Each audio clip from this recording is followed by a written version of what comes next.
तेजस्वी यादव के बयान के बाद सदन में मुख्यमंत्री नीतीश कुमार गुस्से से लाल हो गए और कहा कि इनके पिता मेरी उम्र के हैं और यह इस तरह का बयान सदन में दे रहे हैं।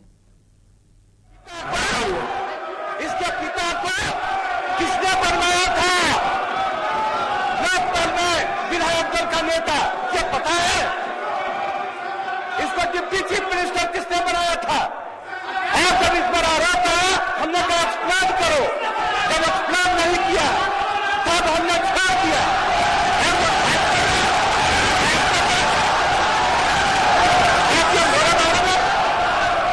अगर है तो क्यों नहीं?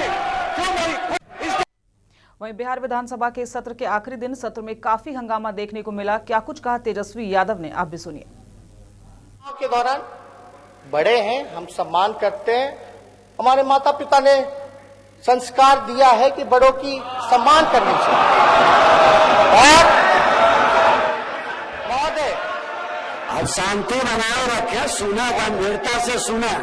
हम तो आदरणीय नीतीश जी को चाचा के नाम से बोलते थे, चाचा से संबोधन करते थे, लेकिन अब तो सदन में कोई चाचा भतीजा तो होता नहीं है।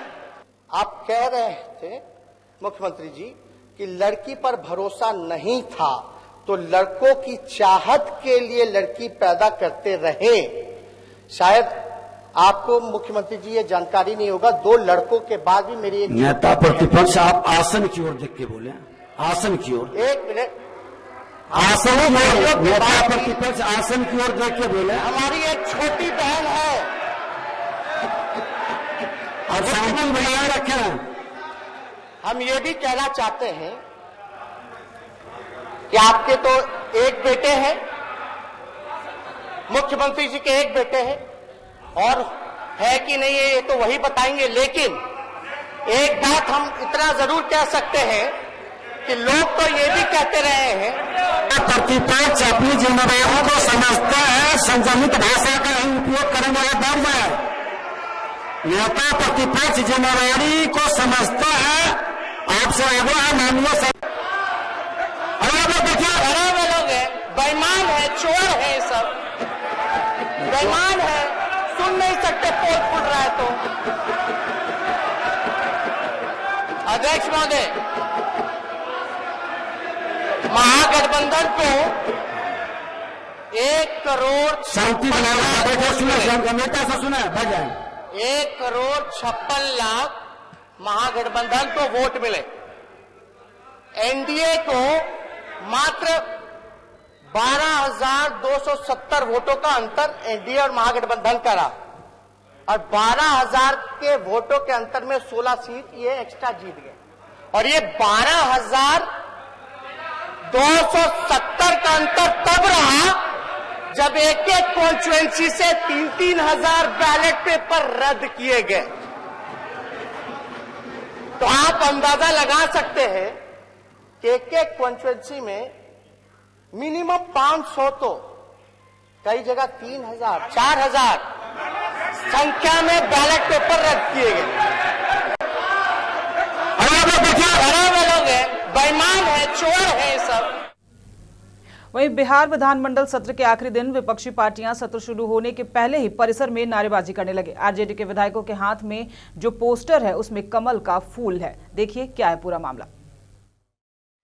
बिहार विधानमंडल सत्र का आज आखिरी दिन है। ऐसे में परिसर में जिस तरह से विपक्षी पार्टी के जो विधायक हैं यहाँ पर लगातार हंगामा कर रहे हैं, सरकार के खिलाफ नारेबाजी कर रहे हैं। अभी यहाँ पर मेरे साथ यहाँ पर जो भी विधायक हैं अभी आरजेडी के हैं और इसके पीछे माले के हैं, वामपंथी हैं। बात करते हैं। सबसे बड़ी बात यह है, आप ये बताइए कि आप आरजेडी के विधायक हैं, आपके हाथ में जो ये पोस्टर है इसमें कमल छाप है, क्या मामला है? विरोध बोल रहे हैं, क्या बोल रहे हैं? यह स्लोगन को पढ़िए। यह स्लोगन कहता है कि यह दोनों अत्याचारी हैं और दोनों मिलकर के इस कमल के हाथ में देश को बेचा है, किसानों को बेचा है। इसकी अर्थ को समझिए। ये क्या स्लोगन कह रहा है कि ये दोनों मिलकर के साजिश रचा है किसानों के खिलाफ।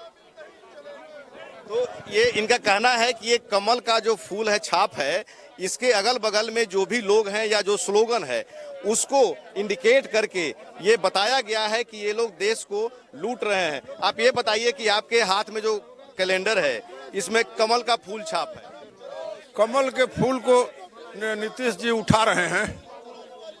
भाई वीरेंद्र जी हैं, अभी इनसे हम बात करते हैं। अब आरजेडी के कदावर नेता हैं, वोकल हैं, तो ये बताइए कि आप आज आपके हाथ में जो ये पोस्टर है इसमें कमल का फूल है, ये पढ़ लीजिए, उसके बाद आपको पता चलेगा कि ये जुमलेबाजों की पार्टी है और एनडीए सरकार है और डबल इंजन की सरकार है बिहार में। इसमें दर्शाया गया है कि बिहार को इन लोगों ने दोनों मिलकर कैसे लूटने का काम किया है, चाहे वो किसानों को, चाहे बेरोजगारों को, नौजवानों को कैसे बरगलाने का काम किया है, उसको हम लोग इस दर्शाने का काम किए। ये मुद्दा आज सदन में रहेगा क्या? ये सदन में आज तो हमारे नेता तेजस्वी प्रसाद यादव महामहिम राज्यपाल के अभिभाषण पर वाद विवाद में भाग लेंगे और इन मुद्दों को रखने का काम करेंगे। जिस तरह से किसानों के धान का खरीद औने पौने भाव में किया जा रहा है, बिचौलिया के माध्यम से किया जा रहा है, उसका खिलाफत करेंगे और सदन से लेकर सड़क पर उतरने का काम। भाई वीरेंद्र का साफ तौर पे कहना है कि सदन में हम जनता की आवाज उठाते हैं, अगर हमारी आवाज नहीं उठेगी तो जनता के साथ कहीं ना कहीं अन्याय होगा। और जो पोस्टर जो इनके हाथ में है वो कमल का छाप तो जरूर है, लेकिन कमल छाप के माध्यम से अगल बगल में जो भी स्लोगन लिखा गया है वो स्लोगन हम लोग का संदेश है कि बिहार में जो सरकार है, मौजूदा सरकार है, और जो केंद्र में मौजूदा सरकार है, दोनों मिलकर देश को बेच रहे हैं। सहयोगी प्रभात के साथ मनोज नारायण सिंह, सनमार्ग लाइव 7 पटना। वहीं विधान परिषद में आरजेडी के मुख्य सचेतक सुबोध राय ने सत्ता पक्ष पर कई आरोप लगाया है। सदन में चर्चा के दौरान विपक्षी पार्टियों के साथ सत्ता पक्ष के लोगों ने अभद्रता की। उनसे बात की हमारे पटना ब्यूरो चीफ मनोज नारायण ने। विधानमंडल के सत्र का आज आखिरी दिन है। राज्यपाल के अभिभाषण पर चर्चा हुई। विधान परिषद में विपक्ष के सचेतक हैं आरजेडी के सुबोध राय जी, इनसे बात करते हैं। काफी हंगामा रहा आज सदन में, क्या बात? हंगामा रहा। जो सरकार का जो दृष्टि पत्र है, लोग दृष्टि पत्र कहता है राज्यपाल महामहिम राज्यपाल जी का अभिभाषण, तो अभिभाषण पर कोई चर्चा नहीं हुआ। कोई जो बिहार का क्या विजन है, हम क्या करेंगे, इस पर कोई कुछ नहीं बोलने को तैयार था। केवल और केवल निजी बातें, निजी हमले। तो हम लोग की बारी आएगी, बीच बीच में हम लोगों ने भी टोकने का काम किया, हम लोग की बारी आएगी तब जो सत्ता पक्ष को जो आईना है वो दिखाने का काम करेगा। लेकिन सत्ता पक्ष खास करके नीरज कुमार जी से आपका अच्छा खासा नोकझोंक हुआ। देखिए, नीरज कुमार जी कहीं से राजनीति लायक है ही नहीं। वो राजनीति लायक, वो कहीं अच्छा प्रवक्ता हो सकते हैं, कहीं अच्छा जाके चुगली कर सकते हैं। जब इनकी वहीं राजद के वरिष्ठ नेता आलोक मेहता का कहना है कि एनडीए ने सत्ता के लिए सरकारी मिशनरी का दुरुपयोग किया। साथ ही नीतीश कुमार पर तेजस्वी यादव की टिप्पणी का बचाव भी किया। उनसे खास बातचीत की हमारे स्थानीय संपादक एसके राजीव ने। बात करने के लिए मौजूद हैं आरजेडी के सीनियर लीडर और विधायक आलोक मेहता जी। मेहता जी, शब्द अपनी मर्यादाओं की सीमाओं को जिस तरीके से लांघ रहा है वो सदन के भीतर देखने को मिला, क्या मानेंगे आप? यह चुनाव मैदान में भी देखा जाना चाहिए था। जब जनता की अदालत में माननीय मुख्यमंत्री जी ने जिस तरह की टिप्पणी की थी वह भी शोभनीय नहीं था और वह व्यवहार संहिता का उल्लंघन था। तो शुचिता की अपेक्षा करने वाले जनप्रतिनिधि को या किसी भी व्यक्ति को खुद भी शुचिता का पालन करना चाहिए। लगता नहीं कि राज्य के मुखिया पर इस तरीके से सवाल करना, वो भी सदन के भीतर, कि आपके कितने बच्चे हैं, बेटी क्यों पैदा नहीं हुई? नहीं, ये सवाल ये पैदा होता है कि मैं फिर वही बात बता रहा हूँ कि शुचिता की अपेक्षा अपने व्यवहार में शुचिता का पालन करके ही किया जा सकता है। तो इसके आगे सारी बातों का जवाब होगा। आलोक जी, जो भी सत्ता पक्ष वो आरोप लगा रहा है आप लोगों पर कि सत्ता न मिलने की बेचैनी है विपक्ष के पास। नहीं तो मशीनरी का दुरुपयोग करके सत्ता में आए हुए लोग इस तरह की टिप्पणी करके क्या बताना चाहते हैं? जनता ने तो मैंडेट प्रतिपक्ष को ही दिया था जो आज प्रतिपक्ष है, और मशीनरी का दुरुपयोग किया गया जग जाहिर हो चुका है। अब इस पर क्या टिप्पणी की जाए? को खल रही है कमी की सत्ता नहीं मिला। नहीं, हमको जनता को खल रही है, जनता को खल रही है।